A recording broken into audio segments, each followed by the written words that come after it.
बुढाले कमाउन सकेन भनेर बुढालाई छोड्नु पनि भएन आफूले कमायो भन्दैमा आफ्नो एटिट्युड पनि देखाउनु भएन हैन बुढाको कमाइ छ ल बुढीले केही गर्नै जानेन भने त्यस्तो छोड्नु पनि हुँदैन किनभने दुईजनाले गरेरै दुईजना माया प्रेम बसिसकेपछि बिहे गर्नुहुन्छ अनि लास्टमा गएर मेरो बुढाले कमाएन मेरो बुढा गरिब छ भनेर छोड्ने त्यस्तो चाहिँ नगर्नु होला मम्मी बुबा छुट्टै हुनुहुन्छ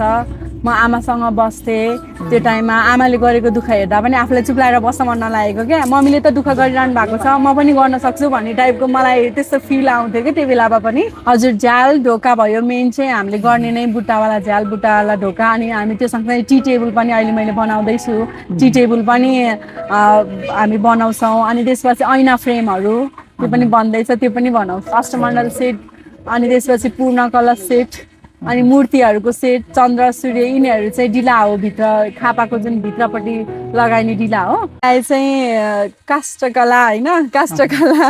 हस्तकलाको रूपमा चिनिन्छ यो चाहिँ अनि म चाहिँ काठमा बुट्टा कोर्छु अनि मूर्ति बाहेक चाहिँ म अरू सबैमा बुट्टा कोर्छु मूर्ति चाहिँ बनाउँदिनँ म